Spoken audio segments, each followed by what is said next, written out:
Assalamu alaikum student. How are you student? Hopefully that you are great now students. Student, जैसा कि आप लोग जानते हैं कि आफ्टर कोविड-19 क्लासेस स्टार्ट हो चुकी हैं. So student, today we are going to discuss about the second year classes chapter 1.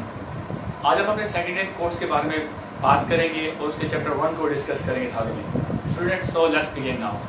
The very first chapter about the second year English Sargoda board, the first chapter Dyson by the Sir James Hopwood James. Student, today we are going to discuss about this chapter, its theory and its summary और क्या क्या इस chapter में sir James जी ने कहा है उसको discuss करेंगे. So student, first of all I'm going to discuss about the lesson number 1 second year English Sargoda board, The Dying Sun by James James. Before proceeding student about this chapter and its theory, let's start about his complete name. Sir James Jeans का पूरा नाम है Sir James Hopwood Jeans. As I already mentioned here, his full name Sir James Hopwood Jeans was a great astronomer and writer on cosmogony. Was a great astronomer and a writer on cosmogony. Student, cosmogony क्या है? Cosmogony means student कि ये बहुत अच्छे माहिर फल्कियात थे, mathematician भी थे. इसका हम इंट्रोडक्शन थॉरली करेंगे थोड़ी देर बाद. स्टूडेंट, पहले हम देख रहे थे थ्योरी क्या थी. Cosmogony theory of the creation of the universe. कायनात कैसे बनी, जमीन कैसे वजूद में आई और इसका ऑर्गेनिज्म यानी इसमें जानदार कैसे पैदा हुए. सेकंड स्टूडेंट, इन्होंने एक बुक लिखी थी. बेसिकली जो हमारा पहला ऐसे है, जो हमारा असल में जो डाइंग सन है, इट इज एन ऐसे, ये एक ऐसे है.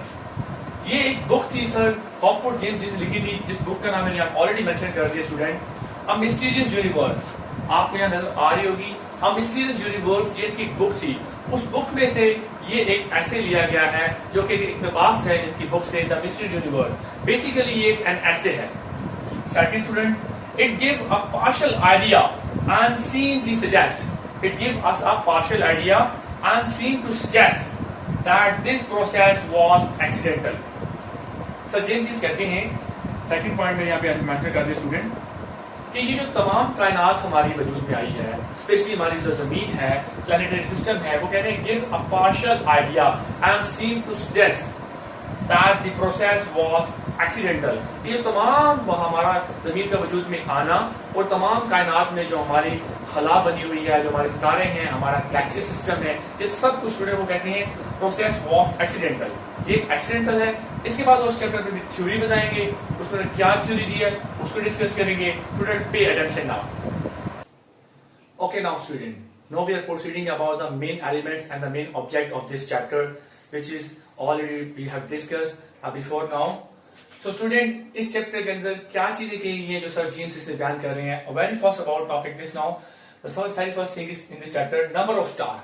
सबसे पहले इस चैप्टर में सर जेम्स जिसने हमें बताया है a number of star, grains of sand seashore, already mentioned है here. अगर हम दुनिया के तमाम साहिल समुद्रों की रेत के ज़रात को इकट्ठा करें तो भी जो नंबर ऑफ स्टार हैं जो हमें खला में रात को नजर आते हैं, उनकी तादाद इस तमाम रेत की जरूरत से ज्यादा है. अ नंबर ऑफ स्टार यानी कि सितारे बहुत ज्यादा हैं. अगर हम तमाम साहिल समुद्र की रेत के ज़रात को भी इकट्ठा करें तो फिर भी स्टार हमें ज्यादा मिलेंगे. सेकेंड पॉइंट है डिस्टेंस बिटवीन द स्टार. इस चैप्टर में सर जेम्स की कह रहे हैं सितारों के दरमियान में फासला कितना है. मिलियंस ऑफ माइल्स अवे यानी एक सितारा दूसरे सितारे से हजारों लाखों मील दूर के फासले पर है. उसकी एग्जांपल वो यूं देते हैं, अगर हम समुद्र में शिप्स को देखें आसमान से या हम एक जहाज में बैठ के देखें तो हमें वो बहुत करीब नजर आते हैं. लेकिन जब आप जमीन पर आते हैं और समुद्र में देखें तो ये शिप हमें एक दूसरे के क्या होते हैं, बहुत दूर नजर आते हैं. सेम लाइक दैट वो कहते हैं एक सितारे का दूसरे सितारे से बहुत दूर का फासला है, जो कि जब हम जमीन से देखते हैं तो हमें वो करीब लगते हैं. थर्ड पॉइंट है creation of the earth. A warning star came near the sun and raised tides. अब वो इस चैप्टर में कहते हैं कि कैसे हमारी जमीन में वजूद में जो पूरी थ्योरी वो दे रहे हैं इस चैप्टर में, द डाइंग सन, डूबता हुआ सूरज. सर जेम्स जी कहते हैं एक सितारा, अ वार्निंग स्टार, अकेला कहीं से घूमता हुआ एक सितारा नियर द सन, सूरज के करीब आता है, और रेज टाइड जिसके नतीजे में सूरज के ऊपर मधुजल की लहरें उठती हैं. और यूं एक थ्योरी वो जरूरी आती है जो वो चैप्टर में बयान कर रहे हैं, जो हमें भी डिस्कस करेंगे इस थ्योरी को. And number 4 point, beginning of life, कैसे जिंदगी शुरू होती है इस छोटे से ऑर्गेनिज्म जिसे हम जमीन कहते हैं, अ सिंपल ऑर्गेनिज्म, एक छोटे से जानदार से जिंदगी कैसे वजूद में आती है और बाद में वही जिंदगी बड़ी कॉम्प्लेक्स हो जाती है, हम इस चैप्टर में वो पढ़ेंगे, द डाइंग सन, डूबता हुआ सूरज में। And the very fifth most important, universe is fighting, universe is fighting, कायनात इतनी खतरनाक क्यों है, पुरस्कार क्यों है, immense distance, no life elsewhere in the universe. Student देखिए, इमेंस डिस्टेंस, इतना ज्यादा फासला है एक सितारे का दूसरे सितारे से, जो हमें खला में नजर आते हैं, रात को हम देखें तो हमें करीब नजर आते हैं, लेकिन जब इनके पास जाएं तो इन सितारों के दरमियान इतना फासला है, और कुछ इनमें प्लैनेट्स बन चुके हैं, ये भी हम थ्योरी को डिस्कस करेंगे। एंड नो लाइफ एल्सवेयर, जिंदगी कहीं और मुमकिन नहीं है, द यूनिवर्स, इस कायनात में, सिवाय इस जमीन के जिंदगी का कोई दारोमदार में किसी और सियारे पे नहीं मिलता। तो ये स्टूडेंट कुछ 3 to 4 या 5 पॉइंट है स्टूडेंट, जो सर जेम्स जीन अपने फर्स्ट चैप्टर द डाइंग सन, डूबता हुआ सूरज में बताते हैं। आए हम अभी थ्योरी को डिस्कस करते हैं कि उन्होंने क्या थ्योरी दी है, और सर जेम्स जीन इसके अंदर कैसे हमें एक चीज बयान कर रहे हैं कि सूरज जो हमारा है और हमारा जो सितारे हैं वो टकराए और जमीन जो है वजूद में आती है। अब हम इस थ्योरी को क्लैरिफाई करेंगे, इसको कंप्लीट डिस्कस करेंगे student, you have to pay attention now. Okay now students, अब हम बात करेंगे स्टेलर कोलिजन के बारे में, जो कि हमारे सर जेम्स जीन की थ्योरी है, चैप्टर 1 डाइंग सन, स्वर्गोदय बोर्ड सेकेंडरी की इंग्लिश में। स्टूडेंट इसके अंदर देखें, मैंने ऑलरेडी यहाँ पे स्टेलर कोलिजन का कुछ खाता बना रखा है आप लोगों की सहूलियात के लिए। सर जेम्स जीन कहते हैं चैप्टर 1 में कि एक सितारा कहीं से लॉन्ड्रिंग, आवारा घूमता हुआ, वॉन्डरिंग करता हुआ आया लॉनीलेस तन्हाई में, और वो सूरज से टकराया, जिससे सूरज की सतह पर कुछ लहरें उठी मदोजजर की। जब वो लहरें उठी तो वो बाद में ठंडी होकर जम गई, और जब ये टूटी तो कुछ खला में इस तरह बिखर गई, कुछ इस तरह, जो ठंडी साइड पर चली गई स्टूडेंट वो कोल्डनेस की वजह से जम गई, और जो गर्म साइड पर आ गए टुकड़े, सूरज के टुकड़े हुए, टूटे हुए, वो बहुत ज्यादा गर्म हो गए। अब स्टूडेंट क्वेश्चन ये पैदा होता है, ना तो इंसान ठंडी जगह पर जी सकता है क्योंकि वो जम जाएगा, और ना ही वो गर्म सतह क्योंकि वो जल जाएगा। क्योंकि जब ये क्रिएशन का एक थ्योरी दी जा रही है जिसे हम स्टेलर कोलिजन कहते हैं, सर जेम्स जीन कहते हैं कि सूरज और स्टार जब टकराए तो सूरज की सतह पर कुछ मदोजजर से लहरें उठी, और लहरें बाद में जब टूट के बिखरी तो कुछ ठंडी सतह पर चली गई, कुछ गर्म साइड पर आ गई। लेकिन जब ये हुई तो जो ठंडी जगह थी वो तो हम हर चीज जम जाती है, और जो गर्म जगह है वहां पर हर चीज जल गई, लेकिन कुछ टुकड़े टूटकर इसी सूरज के नैरो बेल्ट में आ गए। As I already made here, मैंने यहाँ पे पहले बना दिया, इसे स्टूडेंट को कह रहे हैं narrow belt, NARRO, narrow belt. अब स्टूडेंट क्वेश्चन ये था, what is narrow belt? Narrow belt कहते हैं एक तंग पट्टी को, मदारी पट्टी है, एक तंग पट्टी है जो कि एक हमें खला में मिलती है। इसके अंदर जो टूट किया है, यहां पर कुछ जिंदगी जन्म ली, जिनमें से एक हमारी जमीन है। फॉर एग्जाम्पल हम अगर स्टार्ट करें तो ये हमारी अर्थ है, अर्थ।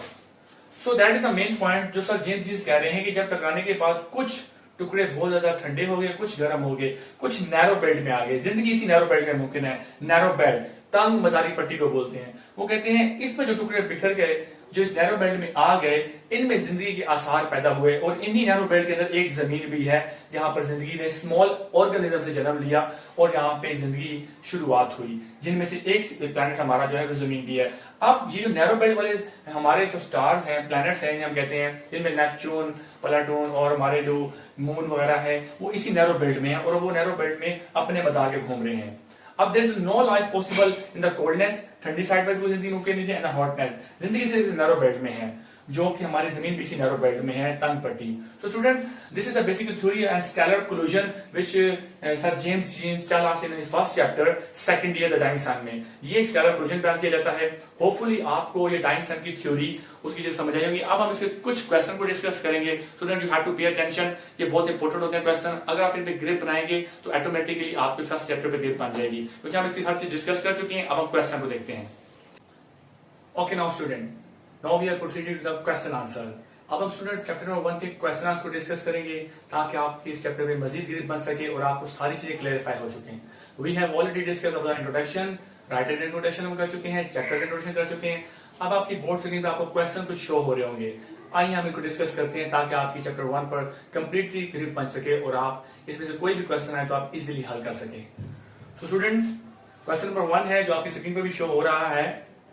How is that star seldom find another star near it? कैसे एक सितारा कभी कभार दूसरे सितारे के करीब आ जाता है? इसका आंसर स्टूडेंट सामने मेंशन हुआ होगा, आप इसका स्क्रीनशॉट भी ले सकते हैं और इसको नोट भी कर सकते हैं। क्वेश्चन 2 है student, what happened when according to sir James Jeans a wandering star a wandering through space came near the sun. कैसे एक सितारा घूमता हुआ जब खला में सूरज के करीब आता है तो सर जेम्स की थ्योरी के मुताबिक क्या वाकया होता है। क्वेश्चन 3 है, what happened when the warning star came nearer and nearer. क्या होता है जब एक सितारा करीब से करीब तर आ जाता है। क्वेश्चन नंबर 4 है student, what are planet and how did they come into existence. सैयारे क्या हैं और वो कैसे वजूद में आते हैं। स्टूडेंट ये बड़ा इंपॉर्टेंट क्वेश्चन है, हमें सितारों का पता होना चाहिए और सितारे क्या हैं दोनों का पता होना चाहिए, स्टार एंड हमारे प्लैनेट्स क्या हैं। आगे स्टूडेंट क्वेश्चन नंबर 5 है, why is there no life on star. सितारों के ऊपर जिंदगी क्यों मुमकिन नहीं है।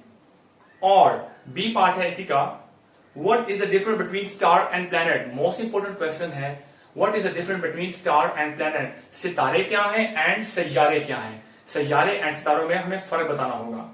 क्वेश्चन 6 है, right a note on the beginning of life on earth.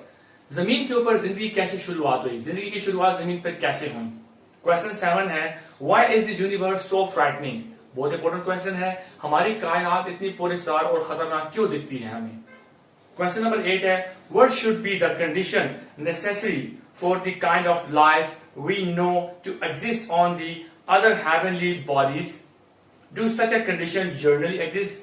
वो कह रहा है स्टूडेंट कि हम क्या कर सकते हैं, व्हाट शुड वी डू, हमें क्या करना चाहिए कंडीशन ऑफ नेसेसिटी की ऐसी सूरत हाल हो जिसके जरिए हम दूसरे शहरों पर भी जिंदगी की शुरुआत कर सकें या हमारी वहां पर वजूद हमें मिलता है। एंड क्वेश्चन नंबर 9 है, how do the star travel in the universe. कैसे सितारे खला में सफर करते हैं। ये आपकी स्क्रीन पर भी स्टूडेंट शो हो रहे हैं क्वेश्चन। मैं जस्ट क्वेश्चन पढ़ रहा हूं ताकि आपको इजीली समझ आ सके। आप इनका स्क्रीन शॉट लेके इनके आंसर नोट डाउन कर सकते हैं। क्वेश्चन 10 है, what are the temperature belt. What are the temperature belt, जिसे हम नैरो बेल्ट भी कहते हैं। आपकी स्क्रीन पे शो हो रहा है, मैंने आप लोग ऑलरेडी हमने स्टार क्लूजन के बारे में पढ़ा है, उसमें मैंने आपको बताया है नैरो बेल्ट क्या होता है, ये टेम्परेचर बेल्ट क्या होता है। जिंदगी इसी टेम्परेचर बेल्ट या नैरो बेल्ट के अंदर मुमकिन है, हमने ऑलरेडी डिस्कस कर लिया है, आप इसका आंसर नोट कर सकते हैं। And the last second last question student, what is the absolute zero. अब स्टूडेंट यहाँ पे क्वेश्चन है, what is the absolute zero. It is -273.15 degree Celsius. Student ये मैंने ऑलरेडी यहाँ पे क्वेश्चन मेंशन कर दिए। ये कुछ एक्स्ट्रा क्वेश्चन जो इस चैप्टर से निकल कर आते हैं, आपको ये भी पढ़ने चाहिए और इनमें भी ग्रेड बनानी चाहिए। And the very last question, what is space. एक स्टूडेंट ये क्वेश्चन है, what is space. It is an unimaginable vast vacuum. Answer आपकी स्क्रीन पे शो हो रहा है, इसको आप देख सकते हैं। इसके अलावा स्टूडेंट्स में और भी एक दो क्वेश्चन एक्स्ट्रा बनता है, जो आप चैप्टर को थॉरली स्टडी करेंगे तो आपको चीज समझ आ चुकी होगी और क्लैरिफाई हो चुका होगा। स्टूडेंट होपफुली आपको सर जेम्स जीन्स का जो चैप्टर 1 था द डाइंग सन क्लैरिफाई हो चुका होगा। इसके क्वेश्चन में आप डिस्कस करे हैं। होपफुली अब आपको हर चीज इसकी अच्छी तरह बन चुकी होगी। Student stay blessed, stay safe, stay home. Allah Hafiz student, thank you very much.